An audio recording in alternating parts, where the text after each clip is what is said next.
Mike Wheeler, the leader of the party, a fan favourite in season 1 and 2, and yet in season 3 and 4 he loses his status to the general audience by just generally being a jerk. With no explicit explanation as to why, Mike treats both his girlfriend Elle and his best friend Will awfully. In season 3 and 4, he's a completely different character to the one we were introduced to. I mean, a quick search of I hate Mike Wheeler on Tumblr will inform anyone of even the dedicated fan base's reaction to this character change. So many members of the Strange Things fandom actively hate him and are just done with his character. If this is the fan base's response, a group who are willing to look through character flaws and cling to unconventional characters, then I think the general audience will be in even less favour of Mike. However, whilst the general audience have moved on to other shows and will just happily welcome the conclusion in season 5, I'm not normal. I've been thinking about Mike Wheeler and how he could easily become the best character in Strange Things and one of the most expertly written characters in TV. This sudden character shift isn't because Finn has just grown bored of Strange Things.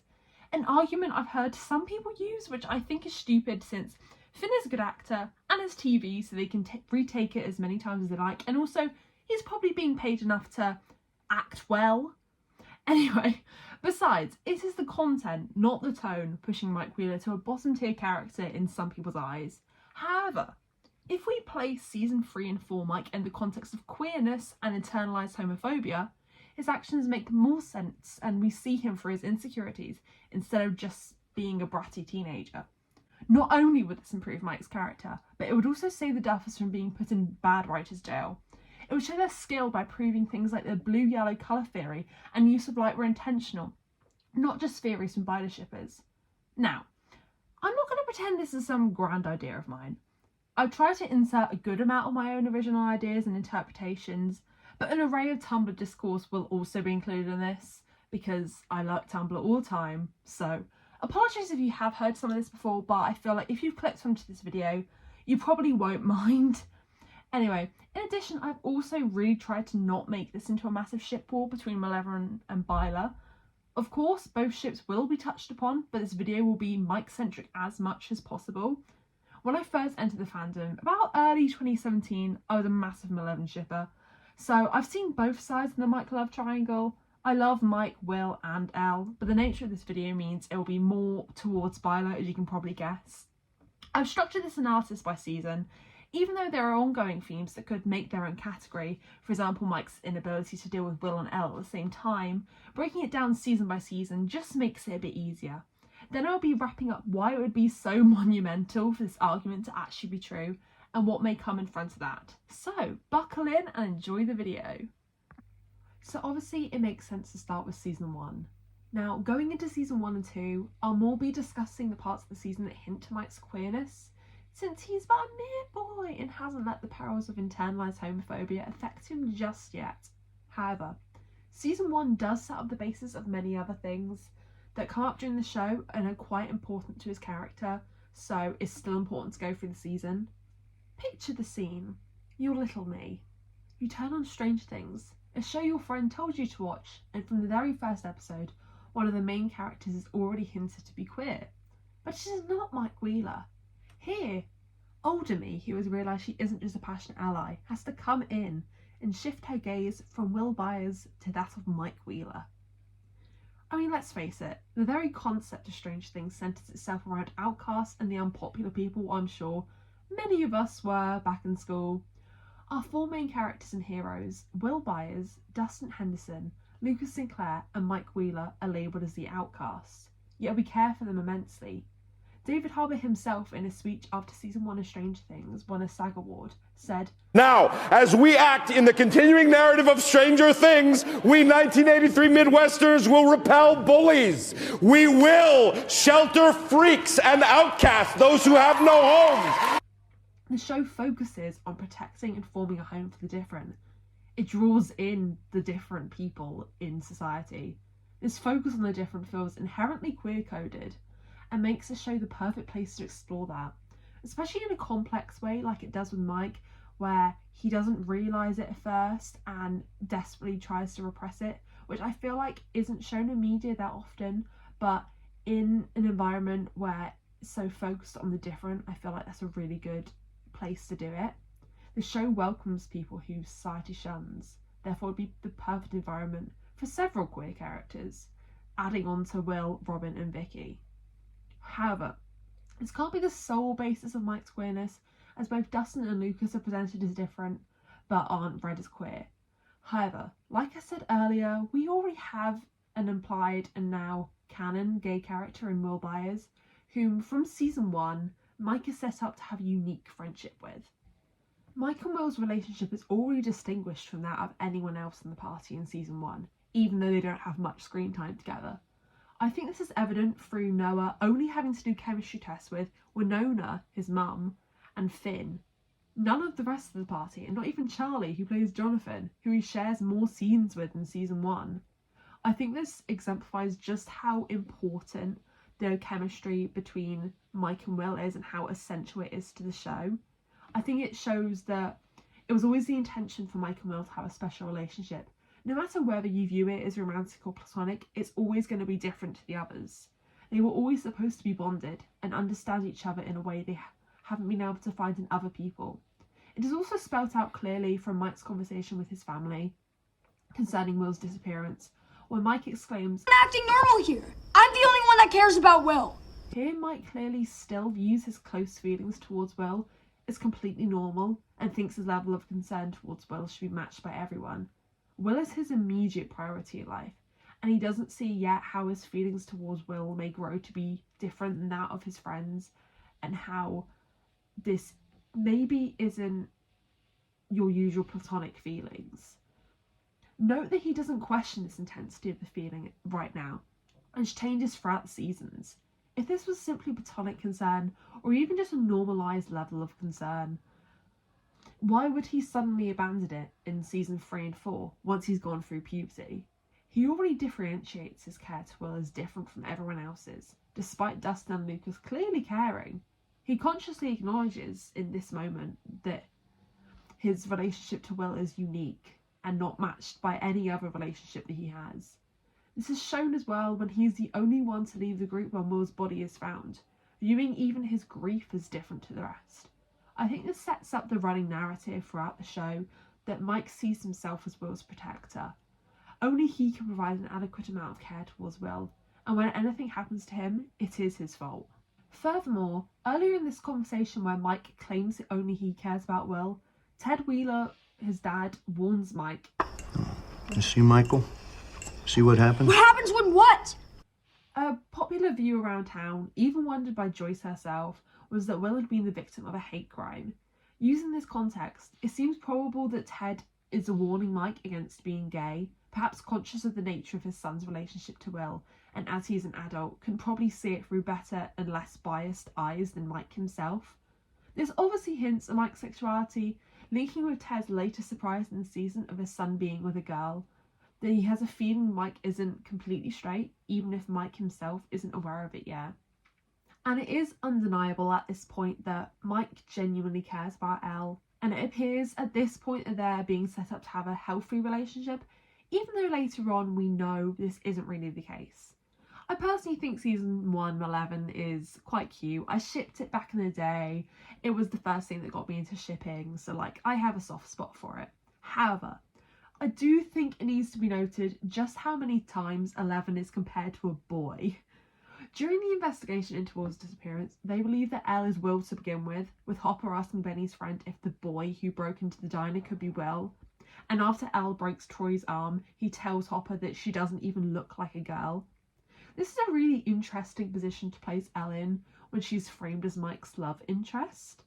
Mike's attraction to Elle seems to be fueled by these unfeminine characteristics, or at the very least he doesn't care about them. I also thought it was interesting in season 1, episode 5, when Lucas and Mike have their fight about Elle, and he says to Mike, "Blind because you like that a girl's not grossed out by you," instead of just saying you like her. This is the first hint, whilst Mike cares about Elle deeply, he doesn't like her in that way. It's his first opportunity presented to him to be in a relationship, and since he watches everyone else do that, and his nuclear family exemplifies it so much and treats it as the norm, he thinks he just has to take it when he can. He may not be able to differentiate between platonic and romantic care, and think that the first girl he's friends with, he must date. Furthermore, season 1 introduces some crucial characteristics of Mike's which are really important when considering season 3 and 4 and how his character arc plays out. Firstly, we get a hint of Mike's self-sacrificial tendencies when he jumps off the cliff at Troy's request to save Dustin from having his teeth cut out. This establishes him as someone who would do anything for his friends and put himself in any situation to keep them safe. This trait therefore doesn't seem aligned with his later treatment of Will or any of his friends in season 3 or 4. This loss of this trait could be due to him pulling away as a result of his self-discovery of queerness. To claim this behaviour isn't a result of internalised homophobia, therefore rids him of a trait that made him so liked in the beginning for no reason. Additionally, in season 1, Mike proves himself to just not be homophobic. He has no problem pushing Troy over in front of the whole school when defending Will after Troy was homophobic. To develop this random bigotry arc in season 3 seems a bizarre direction to take his character in, but an explanation of internalised homophobia explains this and adds depth to Mike's character, but we can talk about that later when we get into the season 3 section. Now we move on to season 2, and season 2 is personally my favourite season, and this may or may not be influenced by the fact that this is a very Byla-centric season. In my opinion, season 2 really does introduce Byla as a ship to begin with, and hints Mike's queerness when watching, instead of simply analysing retrospectively like we did in season 1. In my notes, I have just written literally every single Byla in, but sadly I don't think that's going to cut it for my analysis and to convince everyone that Mike's queer-coded, so we're going to go a bit deeper than that. How I like to present Mike in this season is that it's his You could swap spit with some stupid girl. From the very start, he dislikes Max and resents her for being part of the group and the object of Dustin and Lucas's affection. He can't comprehend the fuss surrounding a girl and the prospect of a romantic relationship to any girl other than Elle. His feelings about Max suggest a general lack of interest in girls full stop, as Max represents a different way of presenting femininity. Similarly, he may be confused how to process a girl outside of a romantic situation, as a heteronormative standard has been drilled into him his entire life. Even if we read his dislike of Max over his missing of 11, I think it still shows how he views girls as solely romantic objects he should like instead of their own identity as people. If this was a boy joining their group, things would be very different because his mind tells him they shouldn't be viewed as a romantic interest. An important thing to bring into this as well is Elle's comparisons to a boy in the first season. Mike can simply transfer any previous feelings towards Will, a boy, onto Elle, yet for Max he's unable to do that, meaning he doesn't really know how to take her. Now, moving over to the scenes with Will and how they add to Mike's queerness, because there's a lot of them. I think Mike and Will's relationship is developed as even more different from the others in this season, because that just makes sense because they have more screen time together. These two are inseparable the entire season. As much as I love Mike and have a real soft spot for him and he's one of my favourite characters, you're not telling me he would do the same for Lucas or Dustin. By placing Will in peril in this season, it really helps to illustrate how much Mike cares about Will and what he is willing to do for him. He stops calling Elle every day when he becomes too caught up with what is going on with Will, which I think really is the beginning of Mike being unable to cope with both Elle and Will at the same time. To him, Will is his priority at that moment and always will be. When Will goes off to the hospital appointment, Mike is the one to notice that something is especially not right at the moment, and he is the one to not question Will's concern about Dart. He goes to check on him when he's not at school and stays with him the entire time when he is in the hospital. This might be going slightly off the queer coding of Mike Wheeler and veering more towards the Byla proof, but bear with me. If he did all these things for either Dustin or Lucas, it would seem completely out of character for him. He's a great friend, don't get me wrong, but his actions towards Will are special. This unique relationship helps to outline how Mike feels different to Will, and how this can't really just be explained by them simply being best friends. Between them, there is this mutual understanding that their bond is special and different to those with their other friends. They know that they understand each other in a way no one else does, and their relationship is special, even if at this point neither have realised it could be romantic. Mike is consistently the one to check on Will. For example, in the very first episode where Mike goes to find Will outside of the arcade. In this concern, he becomes extremely possessive over Will, and I feel like it's such a queer experience of being possessive over one particular friend and having absolutely no reason why. Mike is absolutely adamant that he must be the one to look after Will after his Halloween episode of the Mind Flayer. This moment is Mike's moment of not caring about girls, something he clearly grows to be insecure about in season 3 when he calls Will out for it, since he thinks that Lucas and Dustin care too much about Max when all he really cares about is Will. He can't be interested in both, as Will is already taking up this romantic interest that he is only able to view girls in the context of. He can't view girls just as potential friends. He is so, not brainwashed, but really believes that girls should be his relationship goals, I guess. This really also links back to season 1 Mike, who believed he was the only one who cared about Will, whereas now he is the only one who can care for Will properly. Because of the attention he pays Will, he realises when anything is wrong with him, yet he doesn't have that for everyone else. Mike can be a very oblivious character, literally mentioned by Dustin in season 1, but when it comes to Will, he is hyper aware about everything.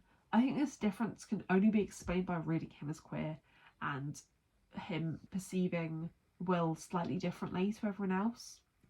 Once Mike manages to get Will out of his trance, he tells him, I couldn't find you. Are you hurt? showing how his number one priority is Will, and shows how he acts as a protector for Will, as he can't imagine anything happening to him. He doesn't let Dustin or Lucas help, because he wants to be the one who can save Will. He wants to be the protector. This protectiveness for Will, I think, is abundantly evident in him telling Will, I'm going to get you home. And then the home in question is Mike's house. This is way too glossed over in the fandom. No one talks about it enough. Mike views his house and his care as a safe space for Will. It shows their closeness and once again how Mike prioritises Will's safety and thinks he is the only one who can ensure this. Once the boys get to the Wheelers, Will opens up to Mike. When Will asks him, Just please don't tell the others, okay? They won't understand. it once again asserts a special characteristic shared only between them. They understand each other in a way that no one else does, and this dynamic doesn't particularly scream platonic best friends if you ask me. Mike also doesn't seem surprised at Will being like this, hinting that this dynamic has been going on for a long time. Also, we have the infamous crazy together exchange going on here, which is really pivotal to any Byler shipper. This, combined with only those two understanding, really does hint towards Mike and Will being different from the others, a group of already outcasts, and consciously acknowledging this. And I think this can definitely be read as both of them acknowledging their queerness, even if it is only subconsciously. It is a trait they share. This season also infamously introduces us to the Will voice. Mike's Will voice is when he turns softer and quieter to reassure Will and make sure everything is okay for him. He doesn't use this voice for anyone else, which I think can link to him seeing only himself as the protector for Will and dedicating a part of himself to Will, his queerness to Will. If Mike simply viewed Will as the same as any of his other friends, he wouldn't find a specific way to treat him which differentiates their relationship from any other platonic relationship, and he doesn't even use a soft voice like this for Elle. And obviously in season 2 we have one of my personal favourite scenes in the entire show. Do you remember the first day we met? This is when the gang is trying to communicate with Will as he is possessed by the Mind Flayer. Although this is more just a cute Byler moment, I think Mike's choice of how he words certain elements is important to his queer coding. The memory itself adds to the idea that Mike and Will are different from the rest, with Mike saying, I just felt so alone and so scared. But I saw you on the swings and you were alone too. likening their differences is the same once again. In season 4, when discussing his queerness, Will labels himself as different, so I think it wouldn't be a push to say that the depiction of two characters as being different from the rest can definitely be read as queer-coded. I also think it's interesting how Mike views being friends with Will as an active choice. He says, It was the best thing I've ever done. When meeting Elle, he talks about it as a lucky situation, yet with Will it was something that was supposed to happen. At this point, he's actively still romantically interested in Elle, yet being friends with Will is still the best thing that he's done. He holds Will at this level of importance that not even his romantic interest matches. This scene also directly parallels season 4, where Mike is also used as a way to push Elle on, but far less effectively. I will go into this monologue later into the season 4 section, but Mike has to be pushed by Will to tell Elle he loves her, to push her into defeating Vecna. But in this instance, Mike shares his own memory and becomes increasingly emotional, completely unprovoked, in an attempt to save Will. Now we hit season 3, or as I call it, the season of internalised homophobia. Even though last season was really bicentric and really should give us the most hints to Mike's queer coding, there are many more to come, and I feel like season 3 and 4 are more important for that argument. Season 3 moves us on to how Mike Wheeler could become one of the best TV depictions of internalised homophobia. I think it's no big coincidence that Mike only starts behaving like a prick when relationships are made to be a big focus. Before this, he has lived peacefully, not having to question why he feels so protective over Will and why their relationship is so different to his other friendships, because he has never had a romantic relationship to compare it to. It was always just so normalised, his relationship with him and Will. Now that Elle is back, and both Lucas and Dustin are in relationships, this completely changes the way Mike acts. He has a chance to be a boyfriend in a heterosexual relationship, and he takes this opportunity to really perform his heterosexuality in a way that seems to be overcompensating for something else, if you ask me, but he is once again different from the others, since his and Elle's relationship is very different from Lucas's and Max's. They are able to be included in friendship group settings, whereas Mike and Elle pull themselves out of it so they can have one-on-one time. Mike makes sure he is openly in a relationship and that everybody knows about it. Furthermore, not falling in love is attributed to the only queer character at this point, since this is before Robin comes out as a lesbian, and although Will isn't explicitly gay at this point, it is heavily implied throughout the previous seasons. When Joyce tells him I don't think you're gonna think it's gross when you fall in love. when talking about Nancy and Jonathan, and Will is insistent. Not gonna fall in love. This is presented as an inherently queer idea, especially in the 80s setting where rampant homophobia made it difficult for queer folk to love openly. It is set out that to Mike, falling in love is natural, therefore he feels the pressure and that it is the natural progression to fall in love with a girl in order for him to act as normal as possible and present himself in a way that's acceptable to society. This natural progression also means he is more aware of his feelings to everyone, not just Elle. He may be conscious that his feelings for Will don't fit into his ideas of what growing up should be, so he needs to counteract this through his relationship with Elle. A running theme present in season 3 is growing up as well, summed up by Hopper's letter to Elle at the end. Mike seems obsessed with growing up, verbalised in the later Rain fight, which is going to be of massive significance in this entire argument. He acknowledges they can't just play games for the rest of their lives, yet in season 4 he goes back to playing D&D. I know this is jumping around a bit between the seasons, but I think the direct relationship between his association with D&D and Will's present is extremely significant. He views his feelings for Will as something from his childhood, and he needs to grow out of them. And as everyone else is growing up around him and getting into relationships, he feels it is also his time to grow up and disregard any feelings for Will. Games are also something he associates with childhood, therefore he feels the need to abandon them to completely rid himself of any feelings for Will and the environment that he had for himself back then. He only feels this need to grow up so quickly to escape his queerness. When Will leaves for California, the reminder of his queerness is gone, so he is able to go back to games, and as it was never childhood he was so keen to grow up from, but his feelings to Will. Also, as a minor add-on, I recently read In Memoriam. It's an amazing book and I feel like any Wildlife shipper would love it, but it brought up further interesting ideas about how queerness is something to be left in youth. Elwood and Gorn, our two main protagonists, go to a boarding school where students are regularly getting together, but there's an understanding that this is allowed as long as they move on when they leave school and marry a nice respectable woman. I think the historical idea of accepted queerness only until a certain point translates really well to Mike and his character change in between season 2 and 3.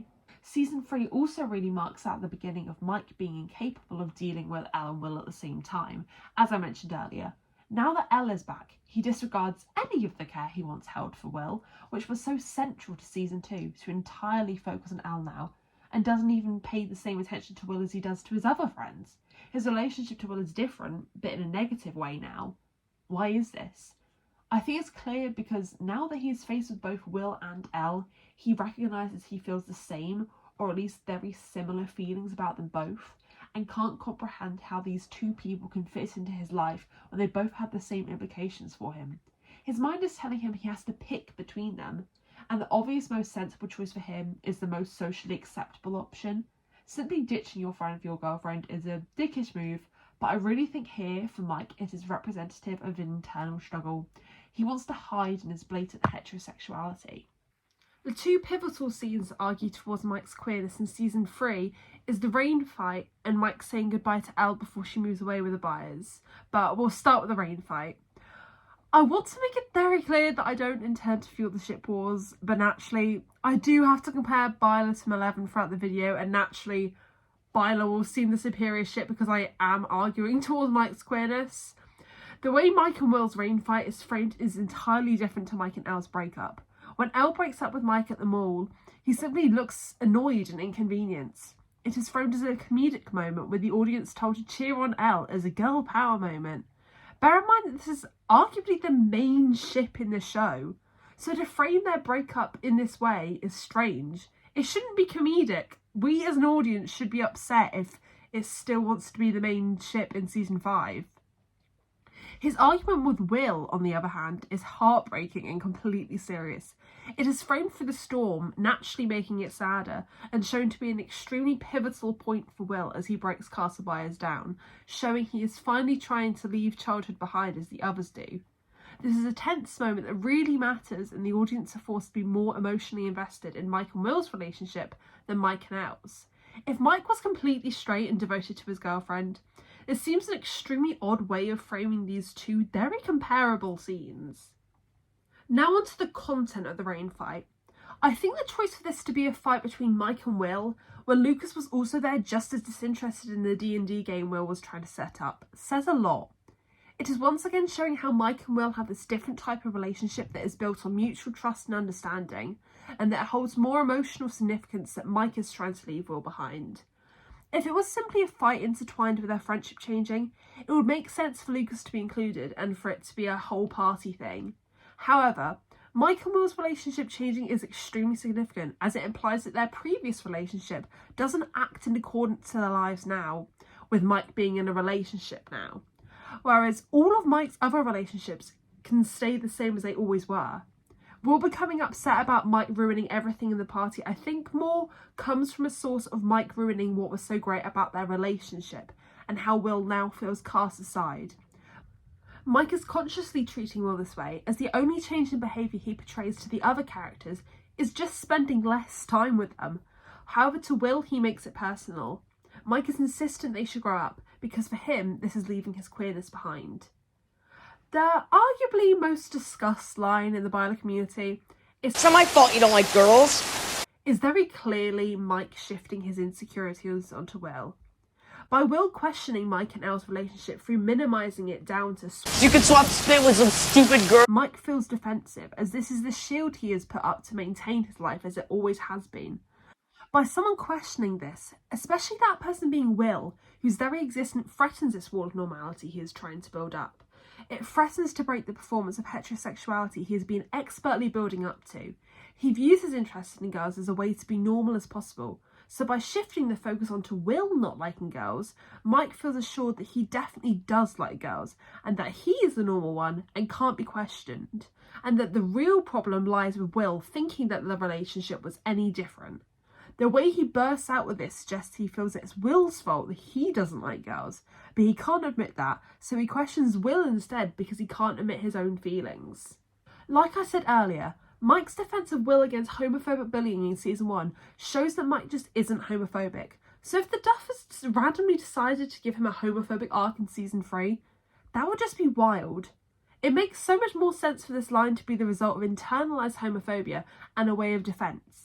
He immediately regrets what he says and softens his voice, showing there was no malice intended there. Therefore, I think it's clear that this line came out of Mike viewing Will as at fault for why he doesn't like girls, or only girls, depending on what your headcanon is. It feels almost like a performance, like, look at me, I like girls and you don't, I'm normal.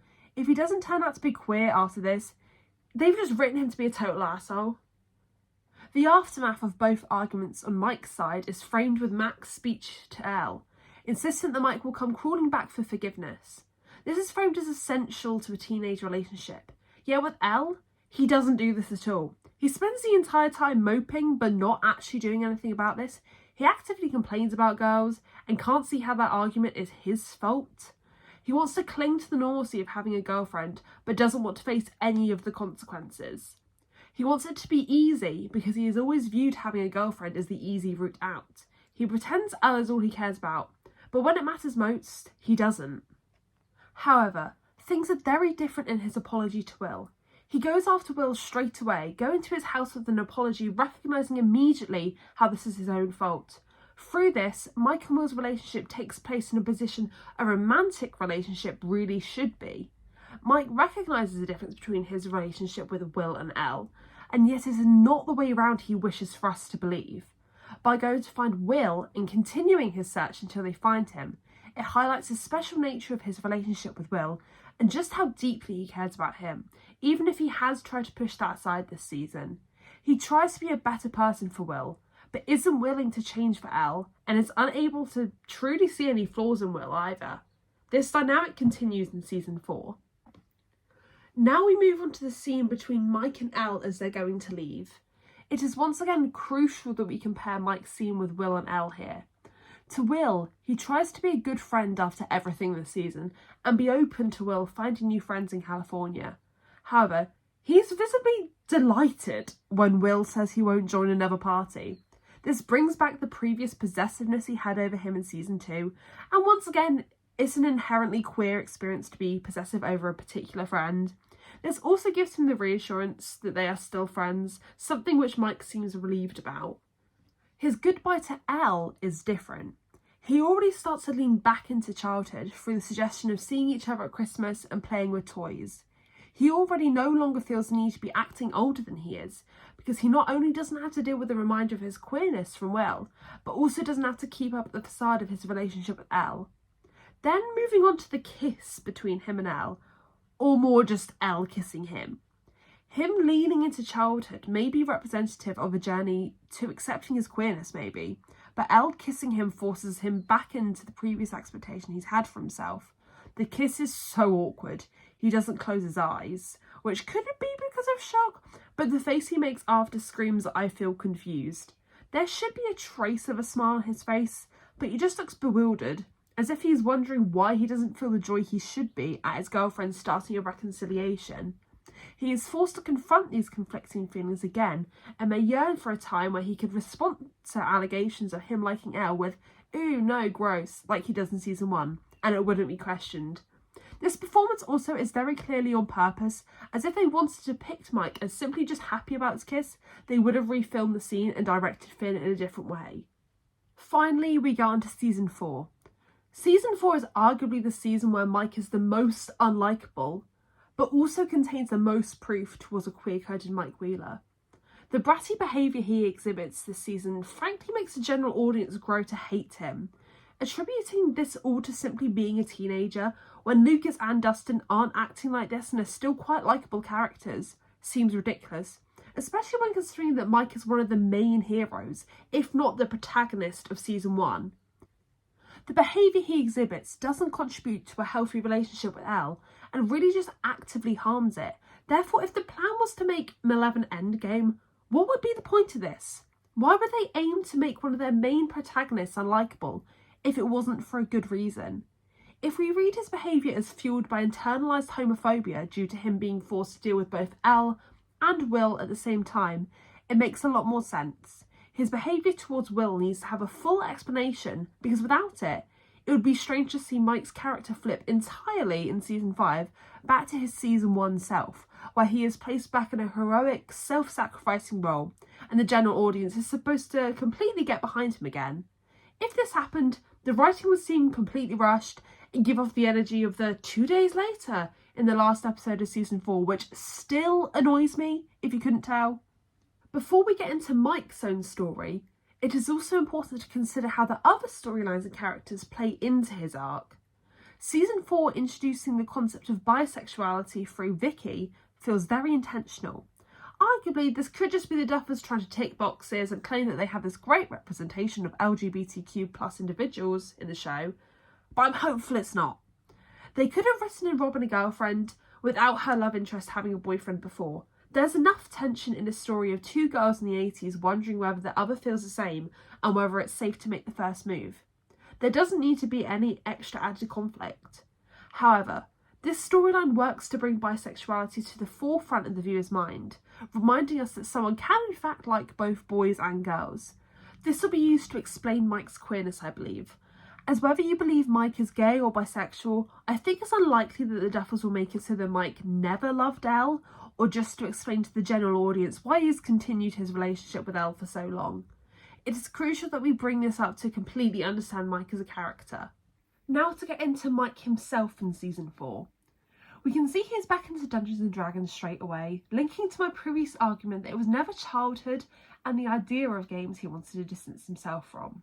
His lack of interest in it in season 3 was never about being popular, as confirmed in season 4 when he tells Lucas, "Has it ever occurred to you that we don't want to be popular?" He evidently doesn't care what other people think about him playing it, and the only reason he distances himself from it is his feelings for Will he associates it with, and his childhood. Now that Will is out of his immediate concern, he feels it is safe to explore this side of himself. Him not wanting to consider his queerness at all is also shown through the lack of him contacting Will. Will being away in California is an easy way for him to ignore thinking about his queerness, and he isn't directly faced with the object that forces these queer feelings into his head. By continuing to not contact Will, it isn't because he doesn't like him anymore or value him as a friend, but because it means he doesn't have to confront what Will means to him, which is much more than just a friend. Out of sight, out of mind and all that. He doesn't want to confront the one of his traits he's most frightened of and keen to hide. As an audience, we can't be expected to believe that Mike didn't write to Will just because he was too focused on his girlfriend. We are shown through both Dustin and Lucas that these characters are completely able to consider both their friends and girlfriend at the same time, not viewing them as mutually exclusive things. Will therefore occupies a different identity other than simply friend in Mike's mind. If he felt assured in his relationship with Elle, he would have no problem keeping up with Will as well. I absolutely love the theories of Mike writing a bunch of letters and signing them love, and that being the reason he never wrote, and the theory he did in fact call because of Dustin saying he wouldn't stop whining about the phone always being used by Joyce, even though he wouldn't be able to call Elle because they have to hide her existence, is so cute. So I'm not completely disproving those, just using the evidence provided to me. Now, I know that I'm just analysing the writing here. I'm an English student, it's what I can do, but I just need to give a special little shout out to the one-way sign Mike has in his room to the closet. I think about this probably like every day. You're not telling me that a show with as big a budget as Stranger Things, which is very detail-oriented, where every set piece and its placement is considered, simply just put a one-way sign in a direction towards his closet as a fun little decor option. In a recent Q&A with set decorator Jess Royal, she said, "I always have a full backstory for everyone. Do they have pets? Have they been to Europe? What kind of car do they drive? Even if we never see that stuff." They are very obviously concerned with small details, and this combined with the posters of buff men and dragon in his room when Nancy has a Tom Cruise poster. There is no way that is accidental, like just come on. Also, I could do a whole section on how Mike clearly has a little crush on Eddie, but I won't do that here. The first scene I'm going to go into is the airport scene, which I think is some of the most uncomfortable viewing I have had in a while, but also some of the strongest evidence of Mike being queer-coded. In season 4, Finn said in an interview that Mike is just trying to be as normal as possible. His version of normal appears to be trying to cling onto the image he has previously had of himself, where he is in a happy, healthy relationship and nothing is wrong whatsoever. Even when Will is around, he tries to fit in with Elle's new Californian life by wearing what he thinks people in California wear. He desires to fit in because by seeing Will, it brings out in him the very thing that makes him view himself as different. From the very beginning, we can see that his relationship with Elle is sustained through lies, and they are both trying to be the kind of person they think the other will like. His behaviour is also importantly framed through Elle's letter to him that is read out in a voiceover. Elle says she thinks Will's painting is for someone he likes because he has been acting strange, yet Will seems entirely normal, greeting Mike with the same enthusiasm he would have years ago, even before he was conscious of his crush. You know who is acting strange though? Mike. Similar to how Max's conversation with Elle frames his behaviour to Will in season 3, this tiny line in the letter helps us to frame Mike's weird behaviour as him liking Will, as he only acts strange to Will, not Elle, and the expectation is to act weird around someone you like. His interactions with Will start off as plain awkward. They have the energy of a middle school crush where neither knows what to do, so they kind of just stare longingly at each other instead. Even before he greets Will, who may I say is the most precious boy because he waits in the background whilst his sister and the boy he loves have their emotional reunion, we hear the line, I know you like yellow, but now I'm kind of realizing that it's too much yellow. about the flowers he picked in Hawkins, which is a complete lie if you ask me. Nowhere did those flowers stay on the plane for Elle. If you've been present in any Byler space, you will know about the blue-yellow colour theory, where Mike's colour is blue and Will's is yellow, and whenever they swap colours, it means conflict. By Mike saying there is too much yellow in the bouquet, he is conscious that his real priority is Will, but he can't admit that, so he has to instead displace his interest onto Elle. When Will comes up to him, Mike almost acts surprised in a way that I feel hints that he didn't really want to see him and was trying to somehow avoid him, because seeing him now means he is officially forced to confront his feelings and tries in desperation to disprove them. This is clear when he isn't able to hug Will, instead giving him a painfully awkward side hug. Without the context of his feelings to Will, this makes absolutely no sense. In previous seasons, he has had absolutely no problem hugging Will and sharing physical contact, and he hugs Dustin in their last Hellfire session. He hasn't suddenly become averse to touch, so we as an audience are forced to wonder what has gone on over their time apart. Even if they simply grew apart, any regular person would reciprocate a hug which is being offered to them by an old friend. Mike still cares about Will, as he tells them in their Rinkomania fight it's not true he doesn't care what Will has to say. Not hugging him is textbook crush behaviour. Over the time they've been apart is most likely where Mike has truly realised the extent of his feelings towards Will. He has missed him deeply, and this would prompt deeper romantic feelings to surface. It is a universal experience to feel awkward hugging your crush when you aren't in a relationship, especially as a 14-year-old. Mike feels unable to hug Will because it will cause the feelings he has tried to suppress to come back up again, and he can't let that happen as Elle is here to help him perform his heterosexuality. Another massive aspect of the scene is the fact that Mike asks about the painting immediately. Like before he asks how Will is, and before he even asks who Argyle is. He knows about the painting through Elle's letter, and it is extremely clear it bothers him that it is for someone he likes. He tries to be casual, but let's be real. No one who hasn't been thinking about who the painting is for every single day is immediately asking their bro-mate what they're carrying is about a second after seeing them and not properly hugging them. Mike's possessive side comes out as he has always been Will's priority, and it upsets him that there might be someone who has taken his place. Additionally, it is clear in other seasons how much Mike values Will's art. He keeps his paintings and puts them up on his wall.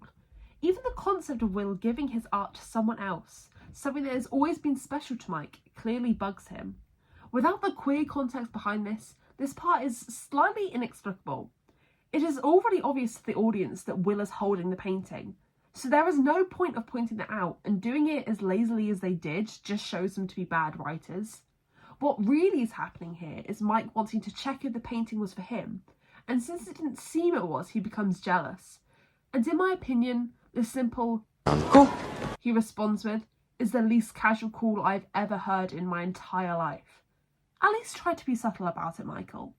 The throwaway line of Mike's shirt being a shitty knockoff also reflects the kind of person Mike is trying to be in California. He's not being authentic to himself, and only cares about appearing cool, something he does not care about in Hawkins and berated Lucas for.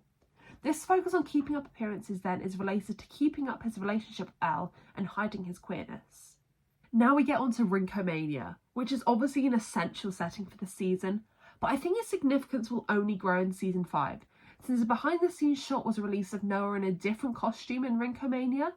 This combined with the picture of Noah in the harness, when he didn't have any scenes in season 4 that required a harness, really makes me think that Will have a Vecna moment in season 5, and Mike will obviously play a massive part in that. This is slightly going away from the point of the video, but it's just a fun little detail to include. In Rinkomania, we watch as the bed of lies Mike and Elle's relationship is built on is torn down, and Will acts as the third wheel all day. No one would question Mike also interacting with Will, since they are very obviously friends, but there is a mental block in his head as he is afraid any interaction with Will reveal his true feelings to him. Again, I point to Lucas, who interacts with Max and the rest of his friends with absolutely no problem. As Finn said, Mike just wants to stay as normal as possible, and this means focusing on his relationship and keeping up a portrayal of heterosexuality. Yet because of these feelings for Will, he isn't able to focus entirely on Elle either. When Angela takes her off to skate, he is completely oblivious that these are not her friends, even though that is painfully obvious. In trying to focus on Elle, he ignores her true needs and finds himself focusing on Will more. As soon as Will says, "Oh no," he immediately is brought to action, when if he was truly focusing on Elle, he would have noticed something was wrong. Now onto the Rinkomania fight. Arguably more significant in making a case for queer Mike Wheeler than the Rain fight in season 3. Mike's first issue with Will as it is being lying to him about Elle's bullying, rather than being annoyed at Elle for lying to him. There should be a unique level of trust in a romantic relationship, yet Mike clearly views a trust and respect to his and Will's relationship. I think Mike has always assumed that he will be the person that Will always come to when he has an issue, or be the one who always knows the truth with Will, like he did in season 2. Now he thinks he has proof that this is not the case. He is subconsciously aware that his and Elle's relationship is built on lies, yet hoped his and Will's wasn't. It is clear he cares more about his actual relationship with Will, and more cares about how his and Elle's relationship appears to onlookers. Then, Mike's next issue is with how Will was acting throughout the day, turning the argument from Elle's struggle to their own relationship. He tells Will, You were rolling your eyes, you were moping, you were barely talking, you basically sabotaged the whole day. I don't know about you guys, but if I wasn't paying attention to my friend, I probably wouldn't have noticed all these little things that they apparently did. Mike is extremely focused on what Will was doing when he was supposed to be having fun with his girlfriend. None of this behaviour would have affected Elle much because she had the supposed full attention of Mike. However, this behaviour did sabotage Mike's day because ultimately his biggest priority is Will, and always will be, no matter how much he doesn't want that. He wants to treat Will a certain way, but still get the loving, friendly Will back as he is known forever. He doesn't want to deal with the consequences of ignoring him because he would have to think about the reason why. This proves that this argument was never about Elle, just like the van scene was never about Elle. He becomes defensive and says that he cares about Will still, which I believe is true. Mike just thinks that he cares about Will too much in the wrong way. When Will starts questioning their relationship compared to his relationship with Elle, something Mike has been desperately trying not to do, Will asks, And us? And Mike immediately becomes defensive, repeating, We're friends. To Mike, Will was questioning the nature of their relationship, something he has clearly been doing over the past year, when in reality, he was only questioning if they still have their previous closeness. Throughout the entire show, Mike has had a habit of repeating things, so repeating "we're friends" implies he really needs to believe this, and needs to convince himself, as well as Will, that his relationship with Will is different to his one to Elle. And I think it's obvious they are, not in the way he wants them to be. Will was never questioning a potential romantic relationship between the two, even though we as an audience explicitly see his feelings towards Mike. But Mike questioning it makes it clear he sees a more than friends potential relationship between him and Will, and is on the major defensive side. If him ignoring Will and being insistent that their friendship doesn't matter as much as his relationship with Elle isn't explained by internalised homophobia, then Mike just looks like an absolute dick for no reason whatsoever. The tone Finn says it in implies that the alternative is a romantic relationship. He seems to be insisting to Will that their relationship can't be like the one he has with Elle, clearly because he has told himself that. If he viewed Will completely platonically and wasn't built up in his internalized homophobia, it would be a reassuring tone instead. He ends up on the defensive. Why am I the bad guy? Because he is trying to retain the wall he has built up.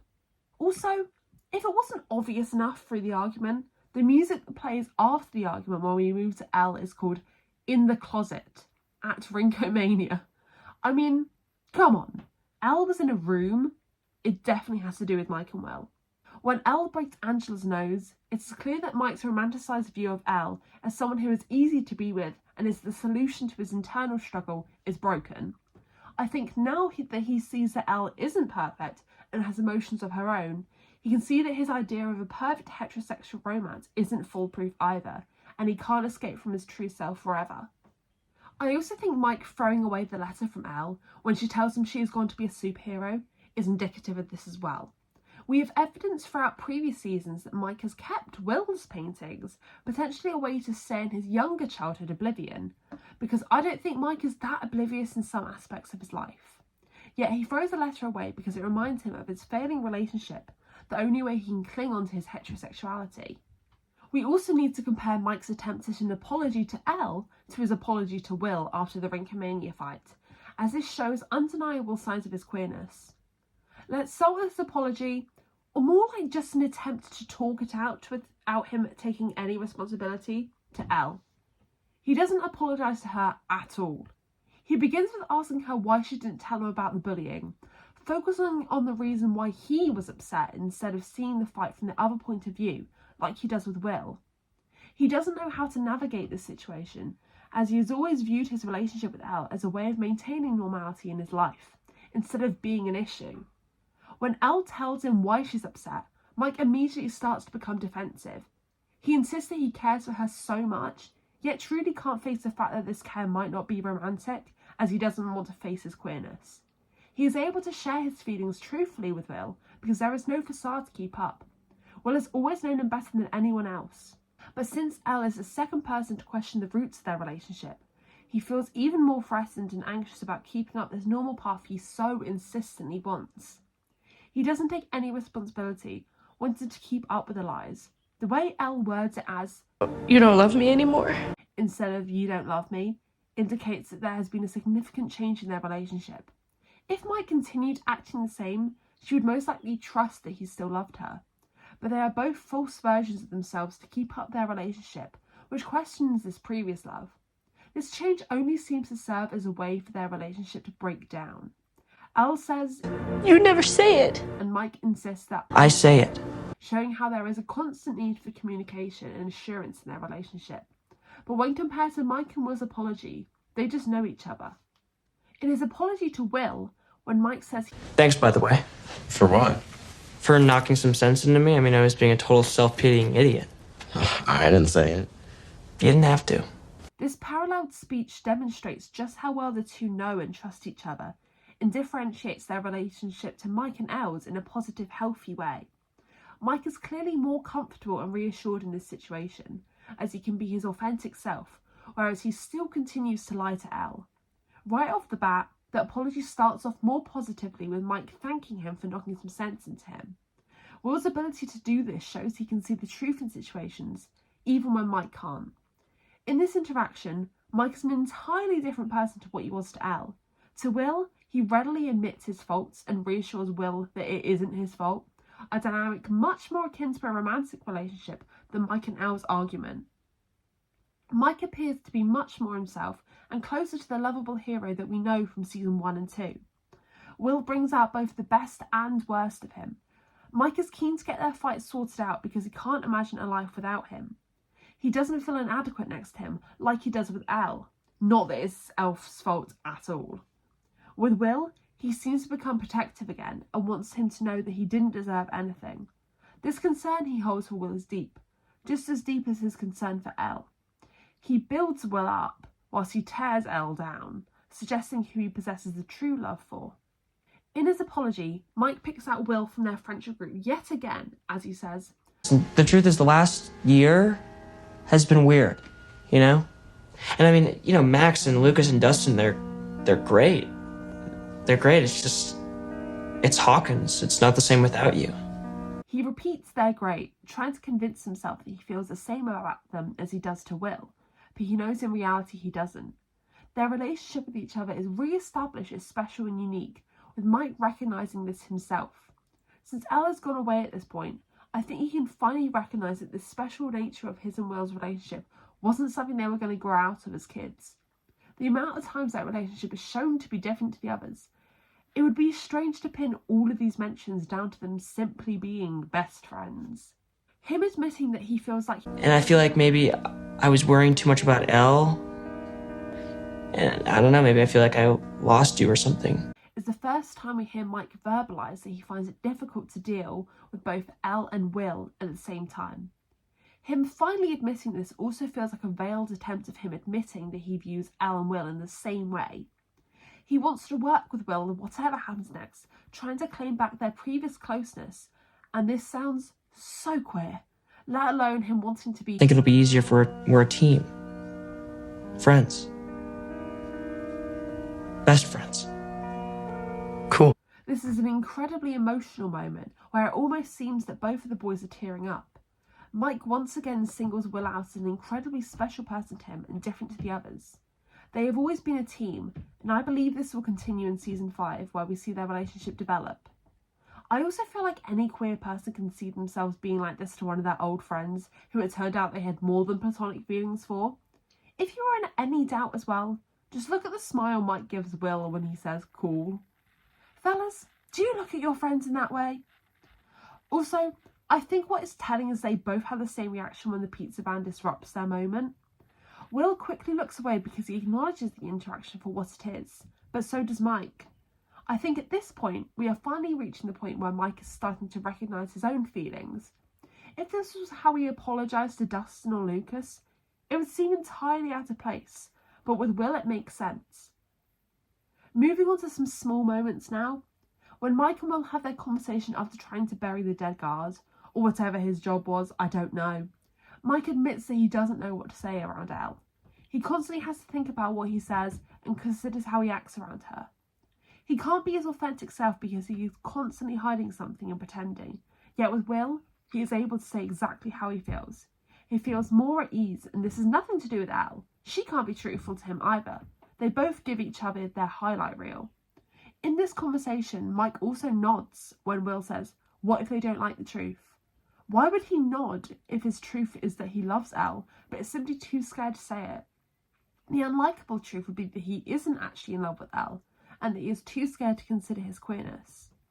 Also, his triple take at Will, like, come on, imagine the amount of times he hasn't been caught. Now, although the van scene is such a significant Byler scene, I'm not going to focus on it too much because it mainly focuses on Will's feelings and is his own painfully veiled love confession. But there are a few significant things about Mike. When Will gives him the painting, he is thrilled even before Will tells him Elvis commissioned it. This is the moment he finds out the painting was always for him and that Will's drawing continues to be something special just for him. Even though Will insists it is from Elle, the look on Mike's face doesn't exactly scream that he believes him. The way he looks at Will is not platonic at all. Even if he can't see through Will's lies, I think he acknowledges in some way that Will is bearing his own heart out to him, and he is trying to process this in how he sees Will. The way Mike says Yeah? at the end seems much more sincere and targeted towards Will, instead of just being pleased that Elle articulated her feelings through Will. I feel like this marks the point where he can see how much Will cares about him, as the Rinkomania fight shows he wants Will to need him. In his lament about Elle, it's extremely evident that he has a strong desire for someone to need him. The importance of the painting to Mike is also greatly emphasised for a Funko Pop being released with him with it, showing how it's going to be greatly significant to his plot next season. If it wasn't, surely it would make sense to put it with Will, since the painting is how he has been able to admit his feelings. One of my personal favourite Byler moments, ironically, is when Mike and Elle reunite. It perfectly parallels the scene between Robin and Vicky in the weapons shop. Vicky is happy with her boyfriend, but then she sees Robin and instantly seems to regret it. Obviously at the end, Vicky has dumped her boyfriend and a relationship between her and Robin is set up. When Mike and Elle are reunited, He is originally thrilled to see her, but even this doesn't have romantic implications, more just two people that care for each other deeply. However, when they both turn to Will, initially Mike smiles, but then he sees Elle and his expression appears distressed, paralleling Vicky's reaction to seeing Robin perfectly. He is forced head-on now with his issue that he is incapable of dealing with both Will and Elle. He is reminded of the position he is in, and he is very clearly in pain. Personally, I think this is very strong proof that isn't talked about enough. Overall, Mike's entire plotline in season 4 of not being able to say I love you to Elle clearly points towards his suppressed queerness. There is no doubt that Mike loves Elle platonically. He deeply cares for her, yet he knows she doesn't mean it in that way, and the way she wants to be loved, he can't deliver on. The mantra friends don't lie here is essential. Mike has always been a character able to communicate his feelings and is regularly able to be emotional and vulnerable to Will, professing his insecurities in season 2 and telling him we'll go crazy together.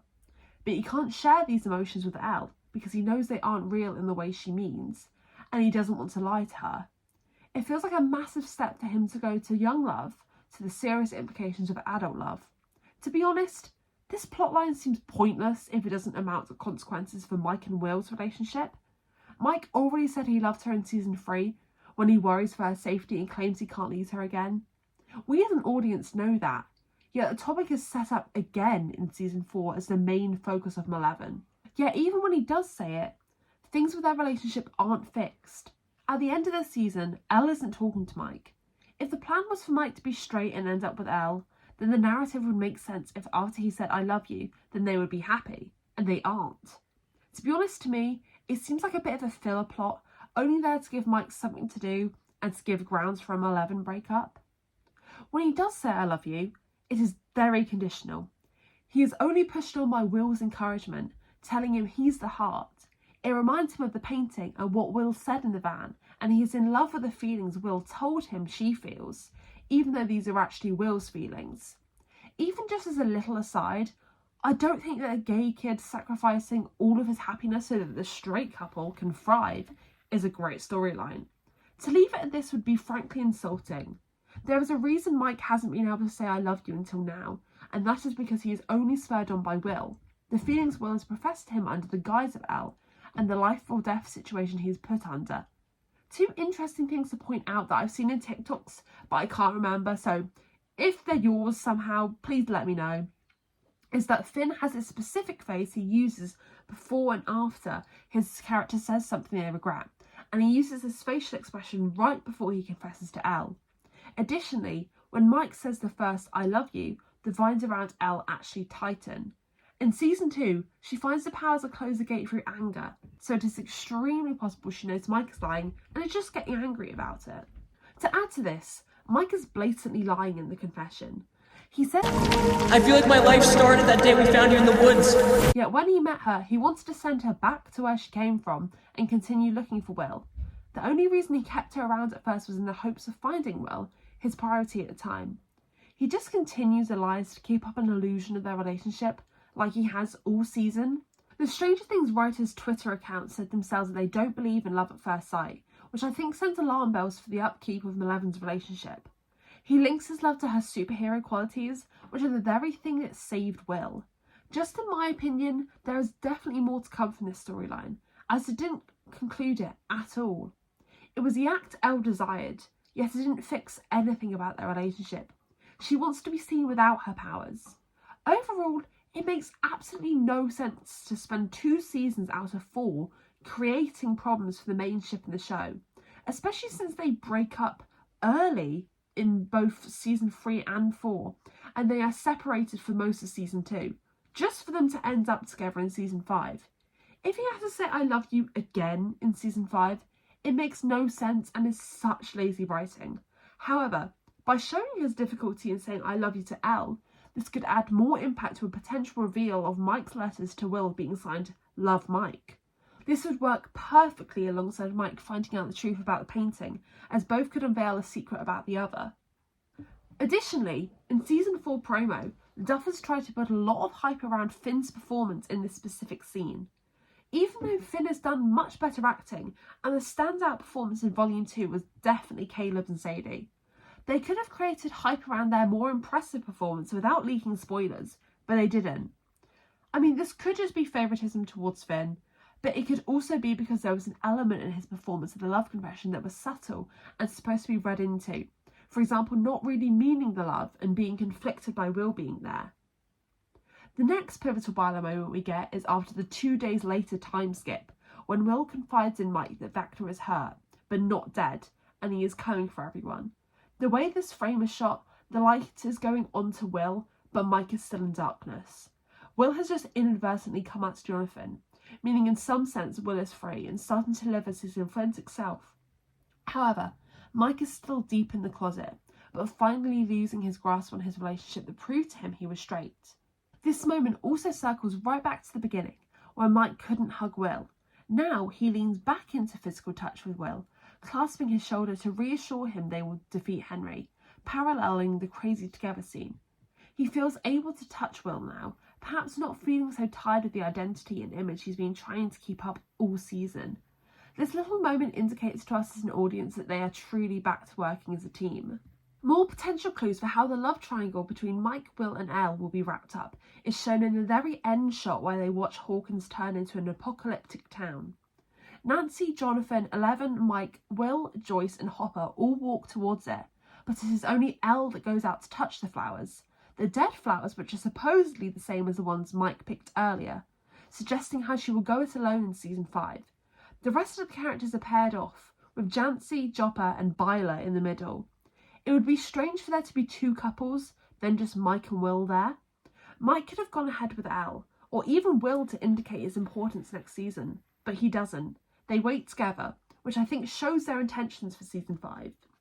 Now on to season 5. Now obviously season 5 isn't out yet, but I personally don't think I'm going to be able to survive until 2025 to see it, and I can't even consider a 2026 release date because just no. However, there have been a few leaks and interviews which I think contribute towards the development of Mike's queerness, or a potential Byler endgame, which I know I said this video wasn't Byler proof, but these things are so exciting that I just have to discuss them. I was originally going to include leaks from Tumblr and Reddit, but there's so much contradictory information with Maleven versus Byler that I didn't think they were reliable to include in this video. The Duffers are being extremely secretive with this love triangle plot, so I've only used things that the actors themselves have said about season 5 in interviews or at Comic-Con, all reasonable speculation. This video is already so long as well, but if anyone is interested in the unofficial leaks, I'm happy to do a video on that as well. I completely understand if you don't want any potential spoilers for the next season, so skip to this timestamp to avoid any. Firstly, in an interview with Hollywood Reporter, Finn says that in season 5 they are returning to season 1 dynamics. I think dynamics is the key word here, because I think this shows that Mike and will be working together instead of fighting so much. It is clear from the cast schedule that Millie is filming at an entirely different time to everyone else, and Finn and Noah are filming a lot at the same time. This makes me hopeful that it will be reminiscent of season 2, where it was very much Mike and Will against the world.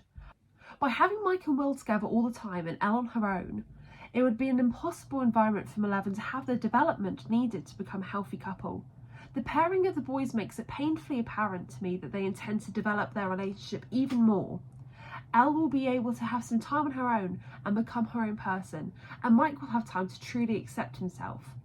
It is also rumoured that Mike, Will, Robin and Vicky are grouped up for quite a few scenes, so pairing a queer couple with Mike and Will seems strange if the intention isn't to provide a consistent parallel and move towards a Byler endgame.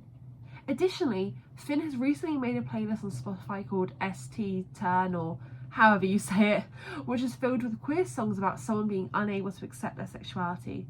Other people on Tumblr can analyse that much better than me, so I will leave it to you to search for more analysis on that. The concept of Byler is very much still going to be dealt with in season 5, because the lie about the painting is a clear opening for Mike to discover Will's true feelings, therefore may be what was needed for Mike to accept his own feelings. It makes zero sense for the Duffers to end an emotional narrative arc in rejection, especially when they could have just set up a new love interest for Will in California. They chose for Will to lie about the painting, therefore it needs to be addressed, which would be an emotional climax to the season. Mike rejecting Will but accepting him would not be a satisfying end for Will at all.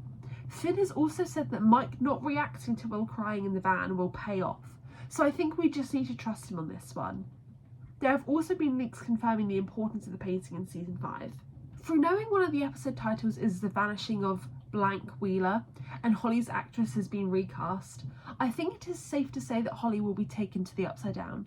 A lot of people have pointed this out, but this sets up yet another parallel between Jancy and Byler. Mike is the same age Jonathan was when Will went missing. In a time of chaos, Jonathan and Nancy teamed up, so I think it would be sensible to assume that Mike and Will team up also, and this could be the perfect environment for their romantic relationship to blossom. Since I've originally filmed the bulk of this video, behind the scenes photos have come out that pretty much confirm this theory. There are photos of Finn and Nell riding their bikes around for a scene with Nell, who plays Holly. I mean, this has been one of the few crumbs we have officially about Byler in season 5, so I think this is really exciting. Additionally, Maya Hawke has implied at Comic-Con that Robin will be the mentor of one of the kids and that there will be new friendships. I think it's safe to assume that this kid will be Will, especially from the behind the scenes photos of Noah and Maya's chairs being next to each other. And from this, it's clear that Byler will continue to be a central part of the plot.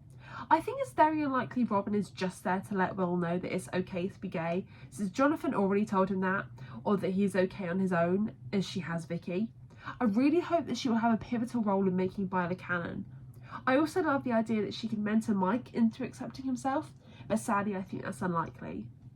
I also saw a Tumblr post, which I can't find now, so please give any credit if you know who it is, correlating the Upside Down and Will's queerness. And I think this is really interesting to consider in the context of Mike not having been to the Upside Down yet. Sure, he went in the tunnels in season 2, but that's not really the Upside Down. I think once he goes in the Upside Down in season 5, this could represent how he finally accepts his queerness. Now, let's get on to the more humbling part. Potential reasons why the complex parts of Mike's character is all for nothing, and instead of being an amazing depiction of internalised homophobia, Mike is just a jerk for no reason, and the Duffers are actually bad writers who don't know how to satisfyingly conclude a character's story. The main one obviously is homophobia. Byler would be an even more mainstream ship if either Mike or Will was a girl, as people would be able to see the signs of romantic tension very clearly. And homophobia is a pressing issue with Netflix, a massive streaming service which is known for cancelling series with sapphic representation. I'm still salty about I Am Not Okay With This if you didn't know. They might not want to get controversial reactions or get certain scenes banned in certain countries. I think the recent revelation in Bridgerton, where Francesca Bridgerton is made bi and Michael Sterling is changed to Michaela Sterling, reflects their fear of the general audience reacting in a slightly controversial way, as I have seen so many people on Twitter complaining that the show is ruined, even though it's going to be the exact same storyline, just with a woman. Adding on to that, they might worry about a wider reaction of people saying that one of the main heroes of a supernatural series can't be queer. We could lean into this and use Robin, Vicky and Will to show us that we've got plenty of representation already. But this is obviously not the case, but me talking about Mike being queer being so monumental will be in the next section. Adding on to the homophobia argument, you have the general stupidity of the argument that it was the 80s, therefore absolutely no queer people or relationships existed obviously, and I think this can also be seen in the reaction to the Bridgerton, Francesca being bi and Benedict being bi. However, gay people still very much existed, they just couldn't be openly out as much. We have the benefit of this being a TV show. We can see their innermost private moments so that we can see the depth of a relationship even if people in it aren't out. The Duffers shouldn't use this as an excuse, especially since they already have queer characters. They shouldn't be afraid to put it in the spotlight. I think something that massively works in our favour towards queer Mike Wheeler and canon Byler is that this is the last season. There is absolutely no risk in the show being cancelled. Not that there ever really was, considering this is the show that basically made Netflix. They are already putting a gay main character at the forefront of the plot next season through Will, so it would make sense to also put a queer relationship at the front as well. A homophobic audience can stay annoyed with no impact to the show. I wonder also whether this is why they strung out the Mike not being able to say I love you to season 4 as well, because they might have wanted to wait until the final season to make Byler canon. Another potential barrier to Mike being explicitly queer is the Duffers' commitment to Maleven. They may want to end this series how they started it, with the main ship together, but I hope this is unlikely. For Maleven to become a healthy ship, there needs to be a lot of development, which can't happen if Mike and Will have entirely different plot lines this season. I tried to say this as impartially as possible because the ship wars between Byleth and Malevans on Tumblr is exhausting, but if they continue with Malevan, it is simply flogging a dead horse. They've been in a bad place for the past 2 seasons, and it seems useless trying to make it all okay for the last season just to keep the ship together. Elle deserves to find out who she is on her own terms, without only being praised as a superhero. There are also some potential ways that they might try to appease the Byleths without upsetting people too much. They might do an Andy Max style and get Mike and Will to briefly touch hands at the end and hint towards a future relationship, which of course would be better than nothing, but naturally we want more. They might also place a Byleth kiss in one of Will's Vecna moments, hoping to make us happy just through the kiss, but not giving us what we want through Byleth Endgame. However, I think it would be infinitely more interesting for Mike to have these Vecna moments, and would make Stranger Things an infinitely more interesting show if they ran with Mike's internalised homophobia and struggle to accept himself. I'm not just making this comparison because they are both Finn and Wolfhard, but I think it would be great for Mike to have a Richie moment from It, where the big bad forces him to confront his repressed queerness and internalised homophobia. As I mentioned earlier, Mike has had very little interaction with the Upside Down, so I think this would be an amazing way to start his involvement in it all. He will be in an unfamiliar environment, forced to confront the thing that has been plaguing him for all these years. This would finally make Mike into a main character in his own right, instead of being a love interest like he has for the past few seasons. He wouldn't be able to simply brush Vecna off like he does in any other confrontation. This would also be great for the writers to show off their capability at writing emotional, subtle dialogue, and give Finn the chance to act an emotional breakdown, as we all know he is very capable of doing. Give him the depth he deserves, please. I just love Mike Wheeler and want him to have more importance, okay? I also just really want to know who Mike would call out for help, as that would be very telling. Nancy called out for Jonathan, Max called out for Lucas, both Elle and Will called out for Mike, all of which are their most trusted person. And I just want to know who would Mike's be. Now moving on to why Mike being queer would just have such an impact. Into the core of it, I can't phrase how much impact this would have on TV as a whole. Mike is the heart of the party and always has been. In season 1, we saw him as one of the main characters. He was the leader of the party, the heroic one who would do anything for his friends, yet has grown up to not believe in his own importance, made evident in his Lois Lane monologue in the van. We grow attached to him in the first 2 seasons. His importance to the series is undeniable. To make one of the main protagonists, a character as important as Mike Wheeler, queer, in an extremely popular Netflix show which isn't marketed to a queer audience like Heartstopper is, would be absolutely monumental. It would be a massive subversion to the general expectation to the sad gay character having his supposedly unrequited crush requited. We know that the Duffers like to subvert 80s movie stereotypes, so this wouldn't be unlike them. Queerness would be at the centre of the plot, instead of pushed aside to side characters. People would be forced to see the representation and have a queer couple as the main driving force to a plot. It would be a legendary moment in TV, something that I wouldn't forget for a long time. Not only this, but it would establish the Stranger Things writers as some of the best in the business. There have been subtle clues all along, like the blue-yellow colour theory, their film inspiration boards linking to Byleth a lot, and Small Town Boy being in Mike's playlist on Spotify. To make Mike queer would be to confirm that all these things were intentional, and show them to be incredibly clever writers who know exactly what they're doing.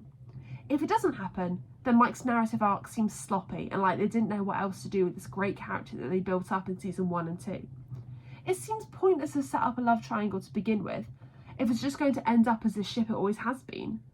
It would just be lazy writing and a way to make the already traumatised Will even more miserable and not provide him with a satisfying ending. In my opinion, if Mike is queer, it would bring in even more fans and establish their contribution to the growing genre of queer horror.